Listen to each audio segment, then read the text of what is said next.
Kawali? Ayun. Ha? Titignan ko kung paano ka mag-adobo. Ay, luto mo na eh. Adobo. Adobong ayam. Ano ayam to? Ah, rig. Asasalimin natin yung tubig. Ibig sabihin yan, Mamagic yun. ibig sabihin yan, mainit na. Wow. Kita nyo yun? Nakikita nyo yun? Malamang man, nakikita nila. Maglagay tayo ng oil. Sunog kaagad, hayop. O, tapos wangba. Mahal, paano mo ba ito nangyayari? Yes! Tama yan. Bango. Yun talaga. Normal yan. Huwag ka matakot sa usok. Hanggang di nasusunog yung bahay natin, okay lang yan. O, pag nagisa na natin yung wangba, ilagay na natin yung karne. Gigisa natin to. O, ayan. Pag nahalo mo na yan, at naikalat mo na yung wangba sa lahat ng mga paligid ng mga karne, timplahan natin ng asin, pamintang buo, syempre pamintang durog.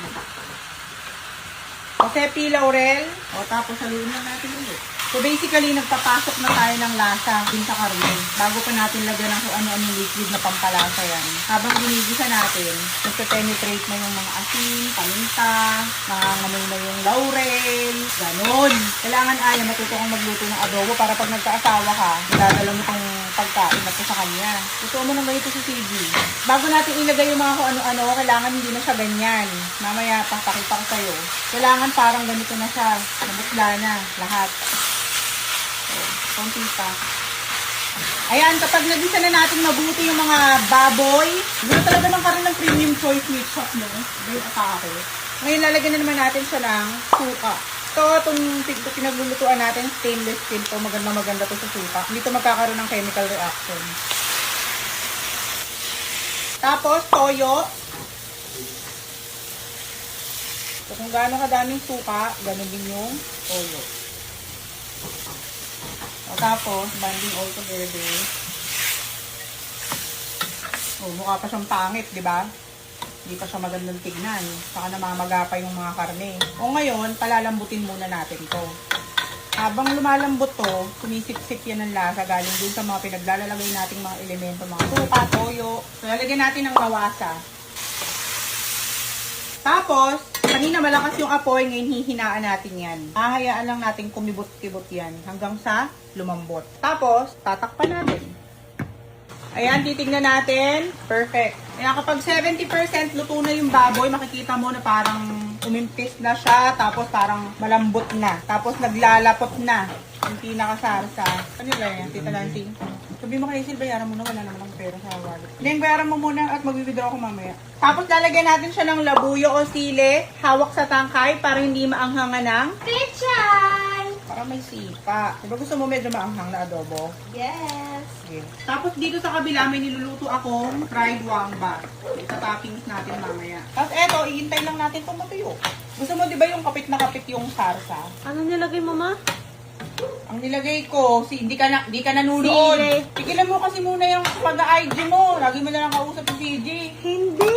Yung ano yan, yung cake. Anong CG? Ayun ang nilagay ko. Naglagay ako ng sili at saka ng konting brown sugar. Wala na ako ibang nilagay. Pwede siya nagmamantika. Aliyah, ito na yung gusto mo.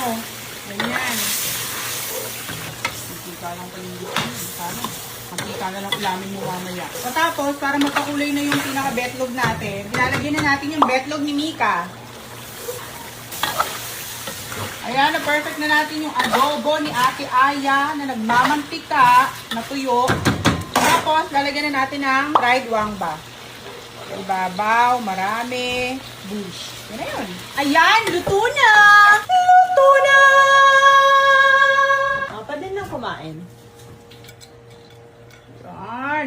Yun o, busog na busog yung itlog mo. Siyempre, betlog ni Mika yan.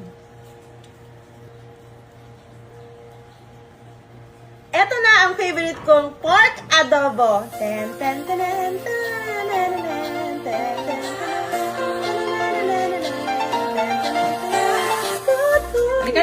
Halika na, tama na. Ate Aya, kain na tayo! Eto na, kakain na. Oh, yeah. OA. Adobo! Can I have rice, Ate Aya? Of course. Sure. OA. Cheers! Ito nga yun. Ito nga yung inaasam-asam ko na adobo na nagmamantika rin na itlog. Nakuha mo nga ang pineapple. Lagi mo na lang pinapakuha, kumuha ka doon. Magtubig ka. Mamatay na ako, hindi po Pumili ka pa ng pineapple.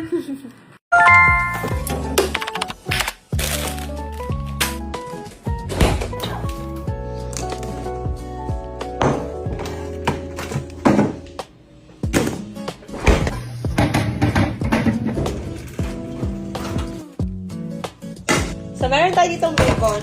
Kapag nagpa-fried rice talaga ako, gusto ko may bacon para mas malasa, saka mas masarap. So, ganito lang karami yung gagamitin natin. Yung sakto lang. Para hindi naman siya nakakaumay.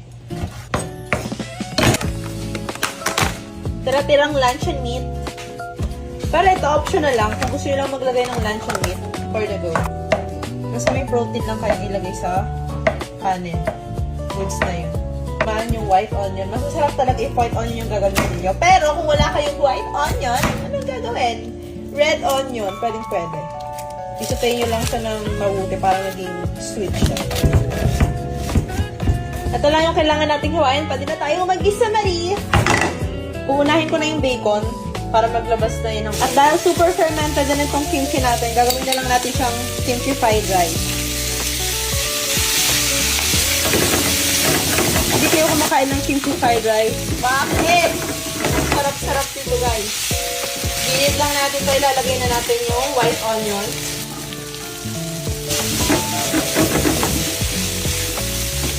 Saktuhan nyo lang yung rice. Dapat, balanse lang sila ng mga ingredients na nilagay nyo.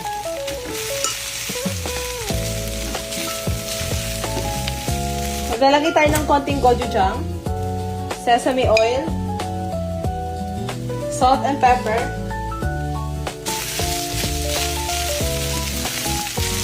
maglalagay tayo ng mozzarella cheese. Optional lang naman to, guys. Ulala! Ipiprito natin yung luncheon meat. Ito, mas crispy, mas masarap siya sa kimchi fried rice. Kaya wag niyo siya isasama kapag magluluto kayo ng kanin.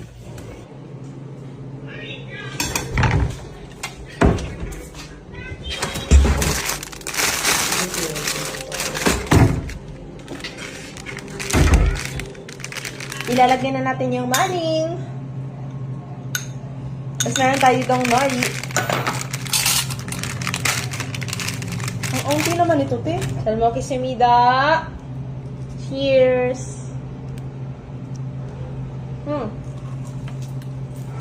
Paano ko sabihin ko sa yung kamote yung ginawa kong burger buns dito, and surprisingly, nasarapan talaga ako sa kanya. Kaya kung gusto mo na ibang atake ng burger, share ko sa inyo kung paano ko ito ginawa. Sobrang dali lang nito, promise. Siyempre, first maghanap kayo ng malaking sweet potato kasi syempre gagawin natin yung burger buns. Kailangan medyo malaki talaga siya. Ganitong size yung bilhin nyo katulad ng nasa video na. Pag di ba may mga dumadaan sa inyo mga viral foods, sinatry nyo din ba sila agad? Ako kasi ang ugali ko, kailangan pa ulit-ulit ko muna siyang makita sa social media ko bago ko siya itry. Kaya itatry natin to kasi lagi itong nasa F5 ko. After ko nga palang hiwaan yung ating sweet potato or yung kamote natin, nag-spray lang pala ako dito ng canola oil, pero kung wala kayong spray na oil, pwede naman yung binubuhos lang, pero wag nyo masyadong damihan. Siyempre, dahil ito na nga yung magiging burger buns natin, sinison ko lang yan ng salt and pepper na Japanese yung pinakatatak niya, tapos naglagay din ako ng konting paprika powder, hindi ko lang napakita sa video, and syempre, kailangan na nating i-oven yung ating mga kamote Marie. For sure ako may magtatanong na naman dito, Ataya, pwede po ba kahit wala kaming oven, pwedeng air fryer, or kahit iprito nyo na lang, bahala kayo, basta kailangan maluto yung mga kamote. At good news mga kapatid, kahit gumawa kayo ng regular burger, isip niyo itong video na to kasi itong patty na to,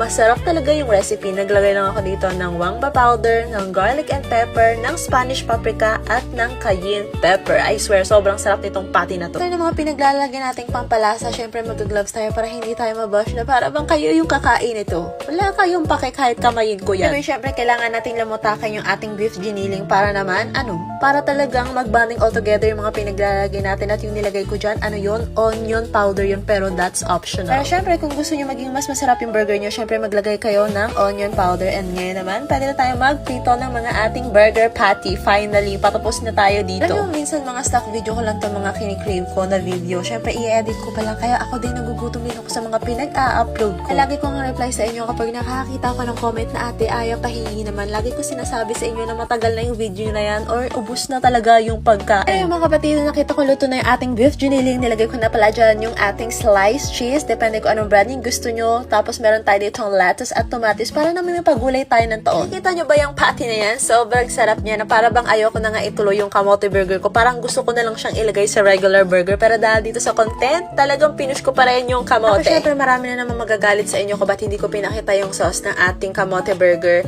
Ay mayonnaise lang po yun. Spanish paprika, garlic powder, honey, at saka ng konting mayonnaise mari. Ulit-ulit tayo sa mayonnaise, I mean ketchup po pala. Ayan na nga ang ating viral sweet potato burger na sobrang nagulat talaga ako sa lasa kasi nag-work siya. Masarap siya, best. Masarap siya, kaya ano pang hinihintay nyo? Go! I-try mo na!